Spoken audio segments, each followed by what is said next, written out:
All right, let's go on to the vending machine contract. This is a first read tonight. Ms. Smetana, I'll take over the introduction, and I know there were some questions submitted. Yeah, there were several questions submitted, so I've incorporated them into my presentation, and then I'm happy to answer any questions at the end as well. So the contract for the district's vending machine canteen is set to expire in July. Our initial contract was with Workwell 3 years ago, and then a company was bought out by Canteen in 2018. The district reached out to 5 vendors, which are listed, and 2 companies submitted proposals. A summary of their proposals are below. So Canteen commission rate is 30% on all items except pastries. That's our current commission rate that we've been receiving.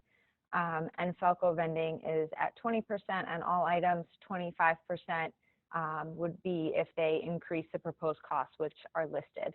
As you can see, many of the proposed costs are very comparable.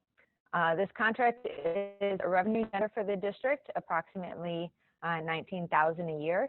The district's legal counsel is in the process of reviewing the contract, which is provided in board book.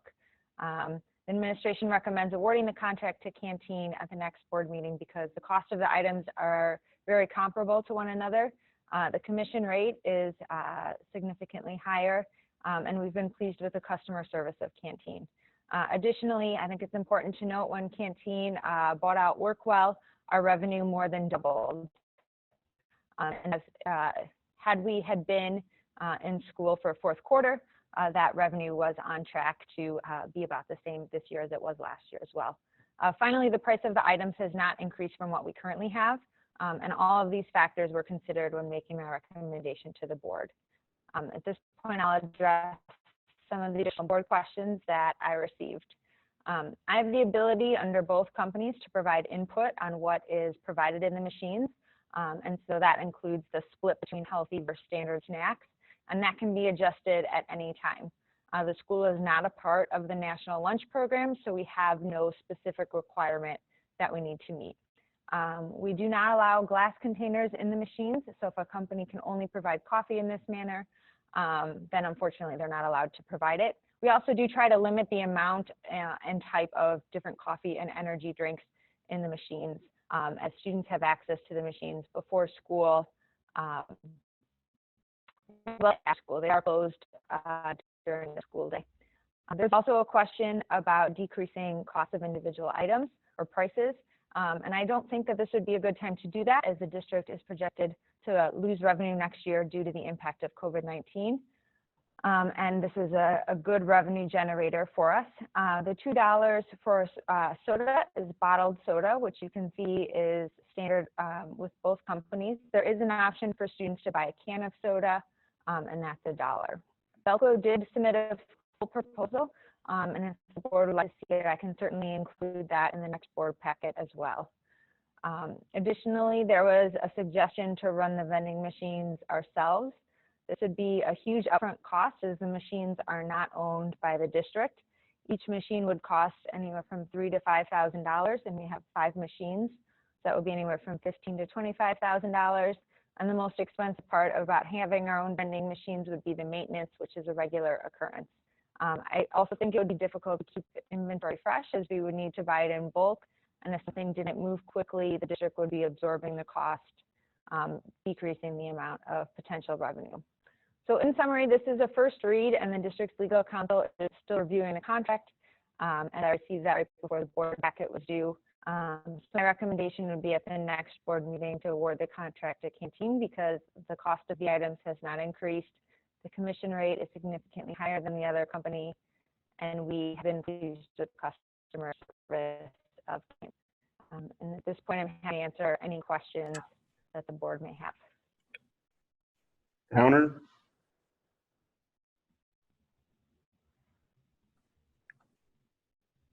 Sorry.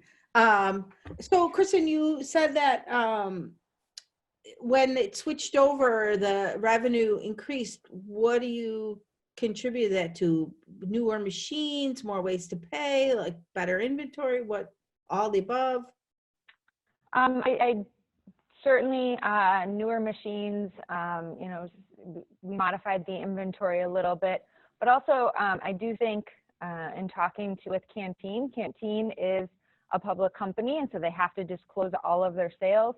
And what they shared with me was that it is possible that perhaps the company in the past was not disclosing all of their sales, as they've seen that with other companies that they've bought out. They don't know, the person I was talking to doesn't know for certain, but that could have had an impact as well. Canteen's been responsive when, they placed an energy drink that we needed to take off for a variety of reasons or things of that nature. So I do think it's a combination of a lot of things, Mona. Okay, interesting. Just for, wondering. Deanna?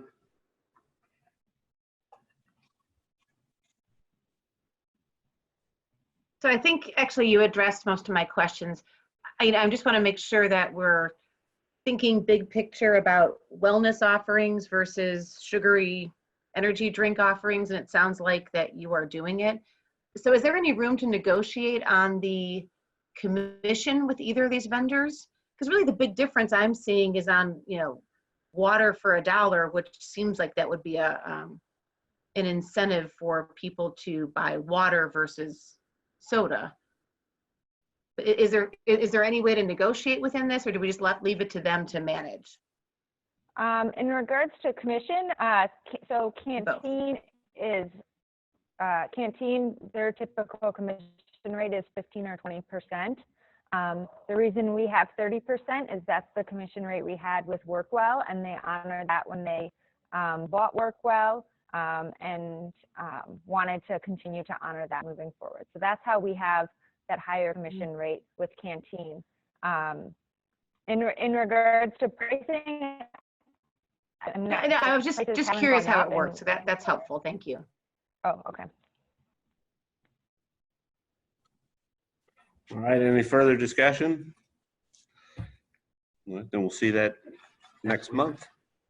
Okay, the board's practice we've been following is if there's no additional questions, so then I'll place that on the consent. We're comfortable with that. So we'll place that on the consent agenda Unless I receive questions. unless we receive questions. Yeah, I think we're good with that.